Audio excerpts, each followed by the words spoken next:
السلام عليكم ورحمة الله.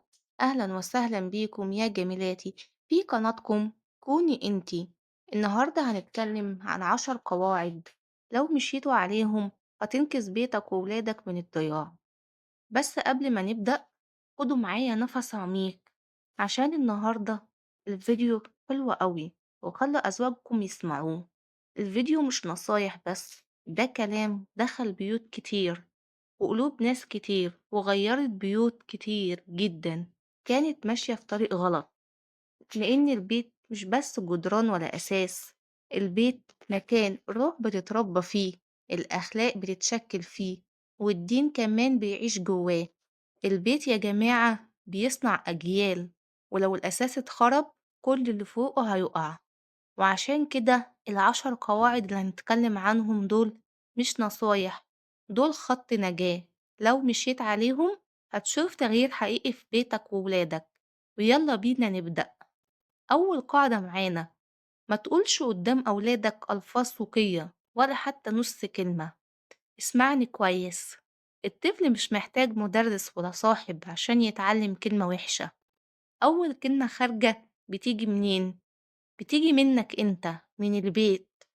في أطفال بتكبر وعندها قاموس كامل من السفالة، مش من الشارع، من أبوهم وأمهم. تخيل إن انت بتقول كلمة عادي وهم بيضحكوا، لكن الكلمة دي بتنطبع جوه دماغهم زي ختم. وفي يوم من الأيام تقول: انت اتعلمت الكلمة دي منين؟ وهو أصلا واخدها منك. فلو بتحب ولادك اقطع الألفاظ من جذورها. خلي بيتك نضيف، خلي لسانك نضيف، عشان قلوب ولادك تفضل نضيفة زيهم. تاني قاعدة معانا: خلي بينك وبين مراتك احترام حقيقي، خصوصا قدام ولادك. الولد اللي بيشوف أبوه بيكلم مراته باحترام هيكبر راجل بيحترم مراته، والبنت اللي بتشوف أبوها بيطبطب وبيسمع وبيسند هتعرف تختار راجل محترم زي أبوها. ما تفتكرش إن الصوت العالي رجولة ولا إن التجاهل قوة. أكتر حاجة بتكسر نفسية الطفل إن يشوف أبوه بيزعق لأمه أو يقلل منها أو يعاملها بجفاف. ولو بتقول الكلام ده بيني وبينها، لأ، طالما في أطفال مفيش حاجة اسمها بيني وبينها. كل كلمة محسوبة وكل تصرف بيتسجل في عقل الطفل، هيفتكره طول عمره. البيت اللي فيه احترام ربنا بيرزقه راحة وبركة. تالت قاعدة معانا: راقب الكلمات اللي ولادك بيجيبوها من أصحابهم. النهاردة الأصحاب بقى لها تأثير أخطر من المدرسة والشارع. ابنك بيرجع من برا رمى شنطته، قاعد على الموبايل، وقلتله: عامل ايه يا حبيبي؟ يطلع منه لفظ غريب هو مش فاهمه بس سمعه.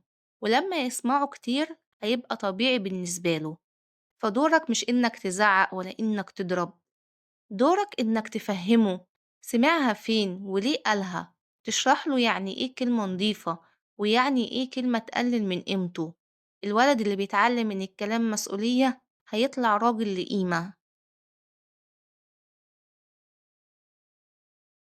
رابع قاعدة معانا: خليك قدوة في اللي بتعرضه قدام التلفزيون. ما تقولش لولادك ما تتفرجوش على الحاجات دي وفي نفس الوقت انت قاعد على فيلم مليان إسفاف وسفالة. ما تقولش ما تقولوش ألفاظ وانت بتتفرج على مسلسلات كل سطر فيها لفظ خارج.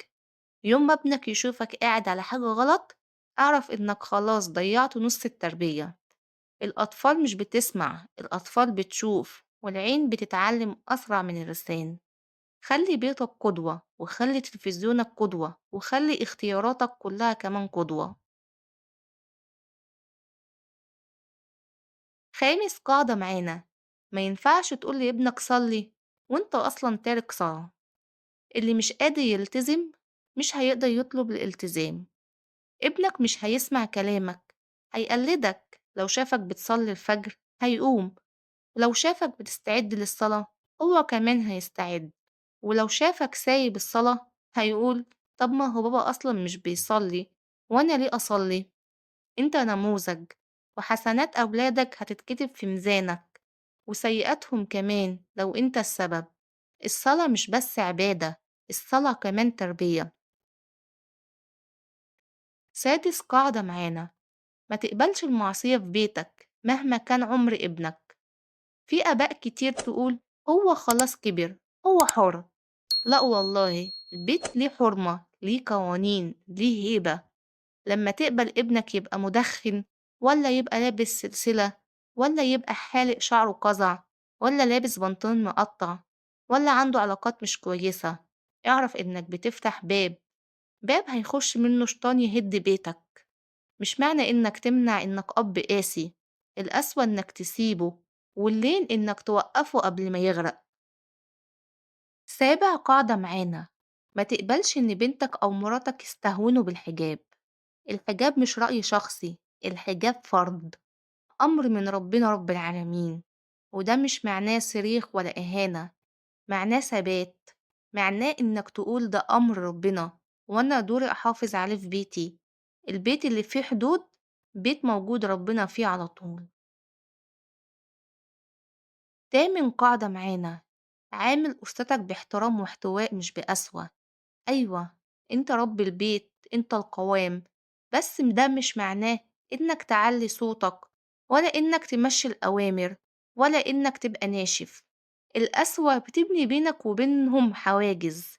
الحنان والكلمة الحلوة والاحتواء هما اللي بيبنوا أسرة بجد. خلي ابنك يحب يقعد معاك، خلي بنتك تلجأ لك، خلي مراتك تحس بالأمان مش بالخوف. الشدة مطلوبة في وقتها، لكن الاحترام لازم يكون طول الوقت. القاعدة التاسعة: كل ما تعمل لهم حاجة قول ده من فضل ربنا. ولادك لما يسمعوك بتقول من فضل ربنا، الحمد لله، ربنا ييسرها، هيتعلموا إن كل حاجة من عند ربنا. هيتعلموا إن كل حاجة من عند ربنا، مش من فلوسك ولا من مجهودك. وده أهم درس في الحياة: التواضع، الرضا، القناعة، وشكر النعمة. لما يكبروا هتعرف إن الجملة دي لوحدها كانت سبب في ثبات قلوبهم. عاشر قاعدة معانا: التعليم مهم، لكن الدين أهم من كل حاجة. كلنا بنصرف على الدروس والمدارس الغالية والكورسات، وبنفتكر إن ده كفاية. طب وفين دينهم؟ فين دروس العقيدة؟ فين الصح والغلط؟ فين القرآن؟ فين الخشوع؟ فين الأخلاق؟ لازم على الأقل 4 مرات في الأسبوع يسمعوا درس بسيط، ربع ساعة، نص ساعة، المهم يستفيدوا. ربنا مش هيسألك دخلتهم مدرسة بكام، لكن هيسألك حافظت عليهم، علمتهم دينهم. الولاد دي زرعتك وهتتحاسب عليها. في النهاية، كل بيت يا إما يبقى جنة صغيرة، يا إما يبقى نار هادية بتولع كل شوية. الفرق مش في الفلوس ولا في الأساس ولا في المستوى، الفرق في القيم، في القدوة، في الاحترام، في الدين، في الحلال والحرام. يا جماعة، البيت اللي فيه ربنا بينور، والبيت اللي فيه معصية بينطفي. ابدأ بنفسك، نظف كلامك، نظف بيتك، نظف تلفزيونك، خلي فيه احترام وفيه قدوة، في تربية بجد.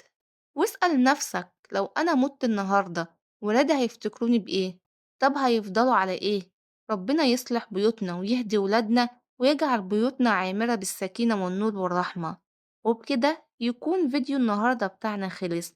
الفيديو ده موجه للآباء، فلو انتوا حد من أزواجكم مقصر في حاجة من دي، يعني ابعتوله الفيديو سمعوهوله. وبكده نكون خلصنا. مستنية بقى رأيكم في التعليقات، ولايك واشتراك في القناة، ونصلي على النبي. مع السلامة في فيديو جديد.